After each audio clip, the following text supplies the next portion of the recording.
O Brasil passa por um período de redução de casos de mortes e internações por Covid-19, mas as reaberturas, sobretudo em São Paulo, ainda preocupam os especialistas. E a gente vai conversar agora com o Ricardo Weber, que é o cientista político, que ele vai tratar mais desse assunto, vai tirar algumas dúvidas. A Daqui a gente vai pouquinho a gente falar volta com com... ele.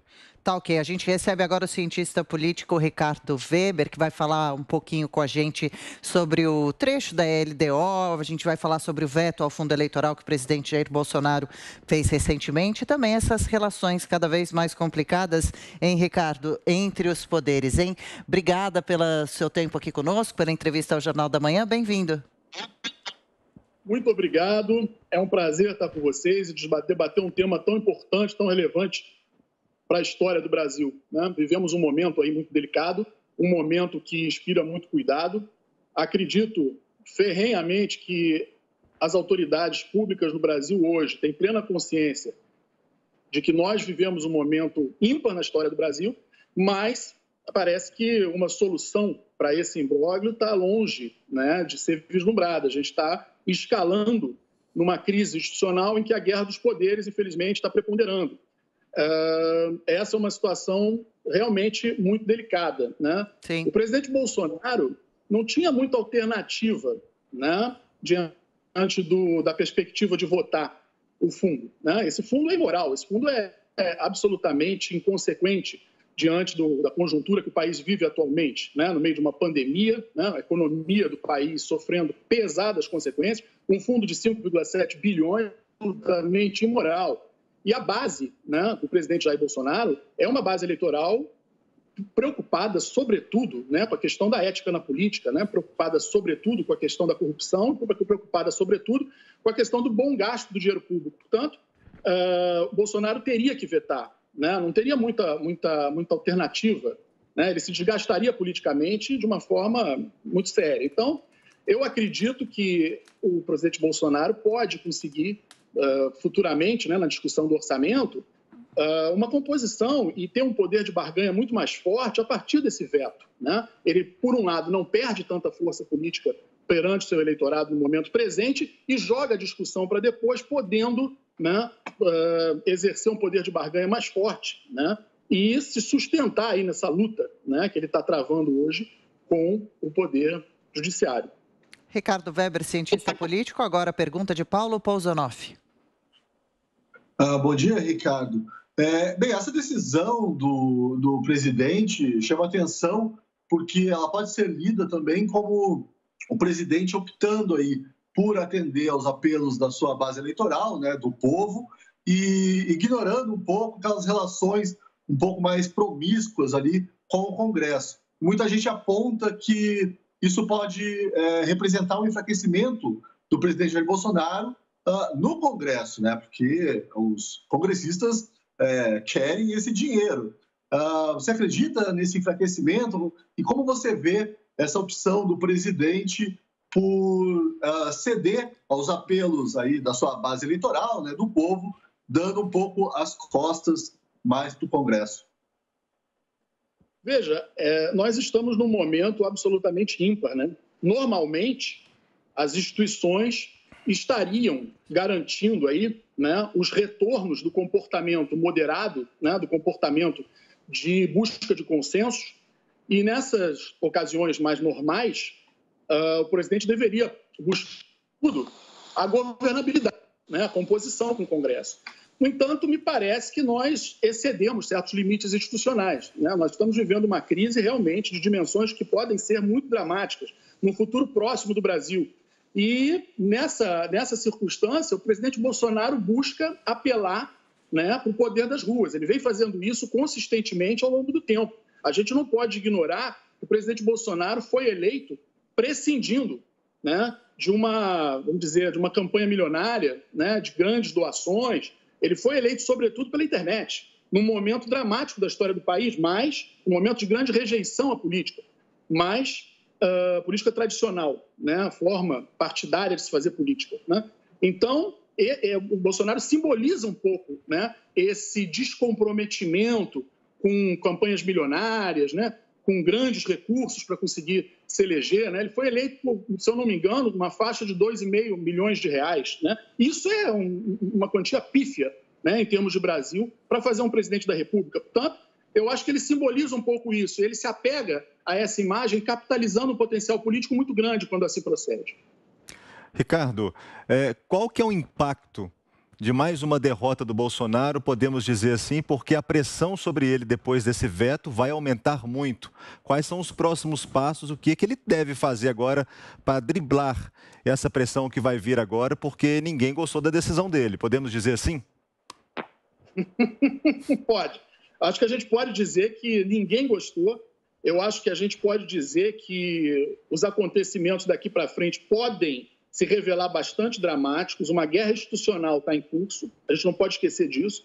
Quando isso acontece, pode ocorrer que a corda arrebente para um lado, né? A gente não tem como prever como é que essa situação vai evoluir daqui por diante. São muitas variáveis que têm que ser tomadas em conta e levadas em consideração. Agora, uma coisa é certa, o presidente Bolsonaro está disposto a brigar. Isso aí não tem a menor dúvida. A gente vai assistir aqui, né, a um momento bastante desgastante na história política do Brasil, e o cenário, né, político nacional, ele se tornou, vamos dizer assim, uma arena de guerra, né? Ou você é contra ou você é a favor, não há meio termo, né? Os dois lados, né, estão ali bem delimitados, os dois defendendo o monopólio da ética, do bem, né, e da forma correta de se fazer política. Portanto, isso é muito perigoso. A gente pode dizer que os políticos não estão se enxergando como competidores, eles estão se enxergando como inimigos, e isso é um grande problema.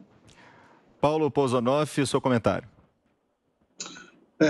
Ricardo, eu achei bastante interessante você ter dito que o presidente está disposto aí a brigar, né?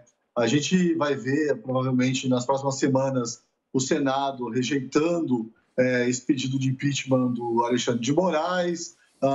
O presidente não dá mesmo sinais de recuo e o STF também não dá sinais de recuo. A minha pergunta para você é muito, muito simples para esse sábado de manhã. Tem emenda? Existe uma solução para essa crise até as eleições de 2022? Olha, se eu tivesse essa resposta pronta, eu acho que eu ganharia muito dinheiro na Bolsa de Valores. Veja, o grande problema aí, né, é que sobram motivos para uma intervenção militar. A gente já ultrapassou muitas barreiras. Os poderes não podem se digladiar abertamente dessa forma. A sociedade não pode ser o fiel da balança dessa contenda. Isso não está previsto, né? E aí o que acontece? Como retornar à normalidade? As intervenções militares acontecem não é porque as pessoas querem apenas, né? É sobretudo porque não se vislumbra uma forma de restaurar a confiança perdida nas instituições. Quando elas param de cumprir o seu papel, ou seja, quando elas param, né, de serem meios para a formação de consensos, né, quando as pessoas começam a se digladiar, não as pessoas, mas os poderes, né, aqueles que representam as instituições, representam os poderes, nós temos aí uma crise muito séria, né? Nós temos um problema que não é fácil de contornar. Portanto, eu não vislumbro uma saída que não passe por um grande compromisso nacional. Pode ser uma saída mais violenta ou pode ser, na verdade, né, uma formação de coalizões, né, em prol de uma construção, de uma reconstrução democrática. O que é profundamente lamentável é que nós vínhamos caminhando, né, no sentido de fortalecer as nossas instituições desde a redemocratização, e muito desse trabalho foi posto a perder agora, né? Isso não se restaura num toque de mágica, isso demora, né? Os prejuízos são gigantescos. É realmente uma pena, lamentável para o Brasil. E, Ricardo, a gente acompanha as discussões sobre o valor do fundo eleitoral, sobre o próprio fundo, acompanha também a discussão sobre o voto auditável. O senhor acha que deveria acontecer algum tipo de reforma no nosso sistema eleitoral? Acha que o brasileiro vai se sentir com confiança ou desconfiado no voto na eleição no ano que vem? Veja, a política está muito desgastada no Brasil, muito antes, né, da irrupção da crise que a gente vive agora, né? A pergunta mais fundamental que existe, e que é muito difícil você ver as pessoas fazendo, é a seguinte: por que nós chegamos onde chegamos? Né? Quando que isso aconteceu? No entanto, existem alguns sinais de que a gente vinha caminhando vamos dizer assim, numa trajetória perigosa. em 2013, né, quando todos falavam o gigante acordou, agora nós vamos ter, né, a classe média está revoltada, ela foi para a rua, né, tem manifestações acontecendo em várias capitais do país e tal. Quando isso ocorreu, tem um dado aí que é muito importante, né? Não surgiu dali nenhuma iniciativa política, não surgiu dali uma nova frente, né, um novo partido político, seria comum que surgisse. Não, pelo contrário, ninguém queria se comprometer com a política, todos rejeitavam a política. A política era alguma coisa a ser mantida longe, né, dos objetivos dessas pessoas, né? Ou seja, da classe média que foi para as ruas protestar. Isso é um sinal de uma decadência séria, né? É um sintoma claro de que as coisas não estavam indo bem, né? O normal seria que a sociedade brasileira buscasse meios institucionais, né? Ou criação de um partido, formação de uma frente parlamentar, ou, né, dar voz, né, representatividade a essas demandas. Nada disso ocorreu. Nós simplesmente tínhamos uma grande insatisfação e isso caminhou ao largo, né, apartado da política parlamentar e da forma, né, como a representação se dá no Brasil. Portanto, eu acho que a gente já vinha caminhando, né, num cenário perigoso. Daí para diante, o quadro só se agravou, né? Então, veja, quando a gente fala em restaurar alguma coisa, né, em voltar para o caminho da normalidade, a gente não está falando em voltar para ontem, a gente está falando em voltar para algum tempo atrás, pretérito, mas, vamos dizer assim, dilatado, né? Então, isso eu acho bastante preocupante. Ricardo, o presidente tinha acenado primeiramente para aprovar esse fundo eleitoral, voltou atrás, recusou, teve o veto. Qual que é o impacto disso para o TSE, já que a população também era praticamente contra investir tanto dinheiro num fundo eleitoral? Veja, é muito complicado, né, a gente tentar ver o impacto para o TSE por conta da gente não ter um eleitorado profundamente informado no Brasil, né? Eu acredito que a gente tem uma informação como 5,7 bilhões e que isso vai ser com campanha política. Isso o eleitor compreende muito bem. Agora, compreender o papel, né, das instituições, né, dos órgãos, dos tribunais, é uma coisa mais... Eu acho que é uma coisa que ainda não está no foco de análise do nosso eleitor, né? Eu não vejo assim. Ricardo Weber, cientista político, obrigada pela entrevista, pelos esclarecimentos. Ricardo, bom sábado, até uma próxima. Foi um prazer. Obrigado. Até a próxima. Prazer nosso.